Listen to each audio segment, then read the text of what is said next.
ये एक रोंगटे खड़े कर देने वाली खौफनाक दास्तां है, जिसमें बचपन की मासूमियत और एक टूटे हुए परिवार का दर्द और वो खौफनाक सच छिपा है जो बरसों तक हवेली की पुरानी और सर्द दीवारों में दफन रहा था।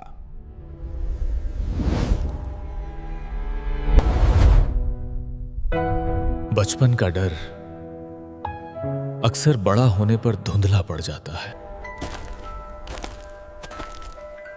जब मैं 9 साल का था और मेरी बहन सुनीता 7 की थी, तब हमारे जीवन में एक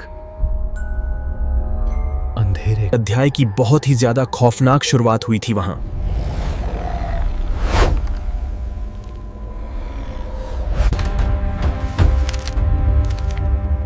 मेरे पिता रमेश एक ऐसी कंपनी में काम करते थे जो पुराने खंडहरों को खरीदकर उनकी मरम्मत किया करती थी।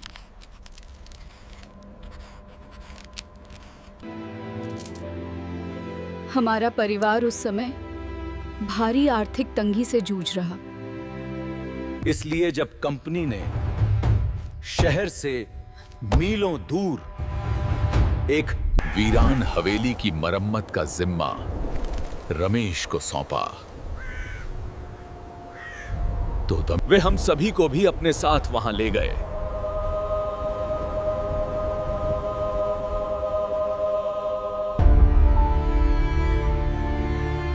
वो हवेली सिर्फ एक घर नहीं थी, एक विशाल कंकाल था। चारों तरफ मीलों तक सन्नाटा था, जैसे कुदरत ने भी उस मनहूस जगह को त्याग दिया। कहानियां मशहूर थीं कि बरसों पहले वहां एक 16 साल की दुल्हन आई थी जो असल में डायन थी।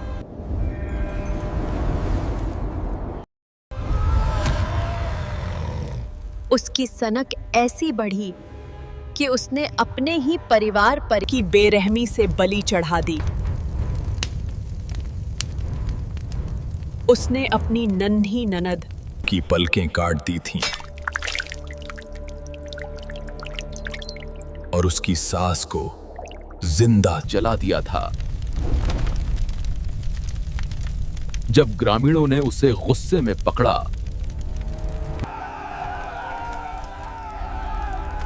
तो उसे हवेली के सामने एक पुराने झूले पर लटकाकर मौत के घाट उतार दिया।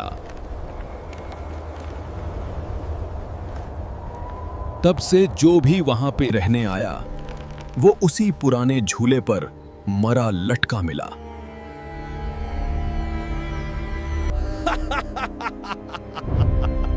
मेरे पिता रमेश अक्सर इन डरावनी बातों पर हंसते थे, लेकिन जैसे ही हम वहां रहने आए, हवेली का माहौल बहुत तेजी से बदलने लगा। हवेली की छतें टूटी थीं और खिड़कियां हवा के साथ इंसानों की तरह चीखती थीं। धीरे धीरे रमेश और मेरी मां गीता के बीच झगड़े बढ़ने लगे। वो घर जो खुशियों से भरा होना चाहिए था, हमेशा शराब की गंध और गंदी गालियों से भर गया। एक रात गीता अपनी बेटी सुनीता को लेकर वहां से भागने की कोशिश करने लगी, लेकिन रमेश ने उन्हें पकड़ लिया।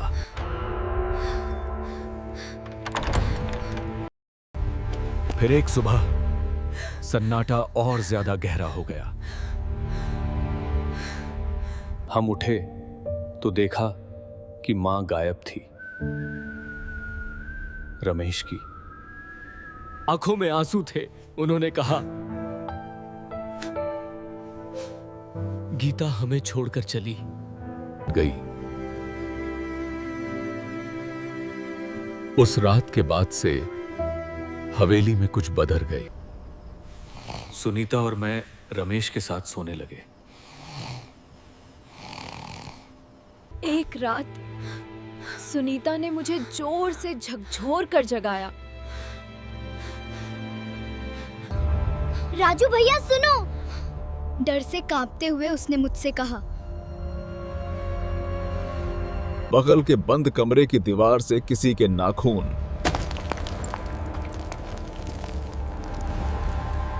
रगड़ने की बहुत डरावनी आवाजें वहां लगातार आ रही थीं।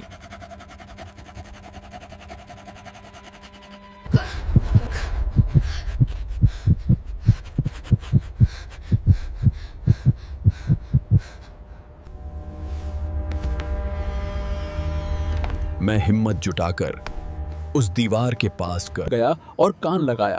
तभी अचानक एक बहुत बड़ा धमाक।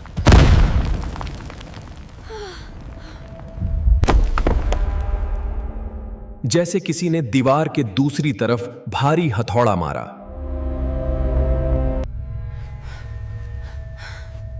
उस भयानक डरावनी आवाज से मेरा कान सुन्न हो गया। रमेश की नींद खुल गई।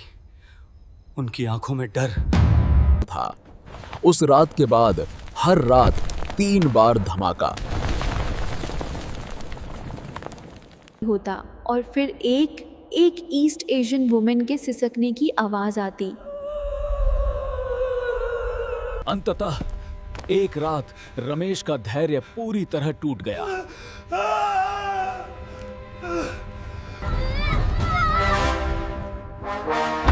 उन्होंने हमें पिछले कमरे में बंद किया और खुद हाथ के में जलती मशाल लेकर उस दीवार की तरफ तेजी से भागे।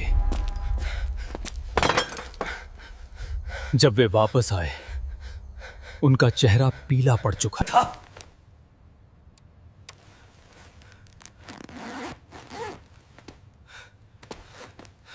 में कपड़े ठूंसे और हमें लेकर उस काली रात में भाग निकले। उन्होंने कभी नहीं बताया कि उन्होंने उस रात क्या देखा था। समय बीत गया। सुनीता और मेरी शादियां तय हो गईं। रमेश की मौत के बाद हमें पता चला कि वो हवेली अब कानूनी रूप से हमारे नाम है। हमने तय किया कि उसे बेच देंगे, लेकिन उससे पहले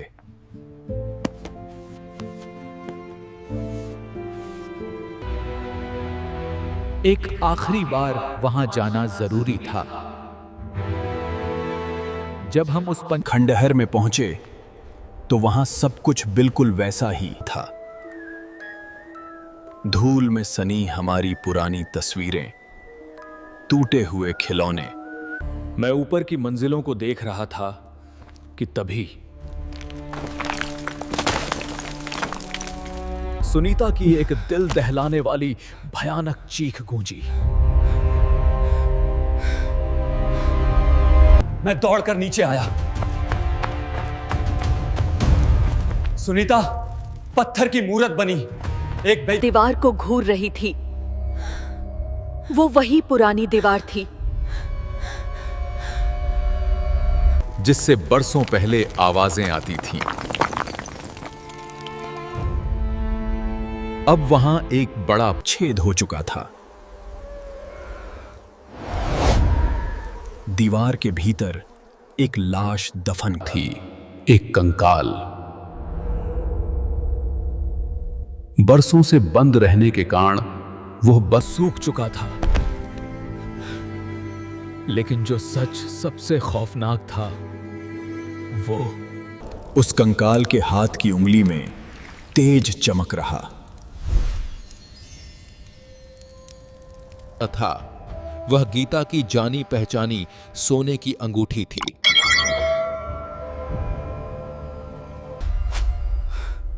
मेरे पिता रमेश ने कभी कोई असली भूत नहीं देखा था। उन्होंने खुद उस रात मां का कत्ल करके उन्हें भूतिया डर नहीं बल्कि पकड़े जाने का एक खौफ था।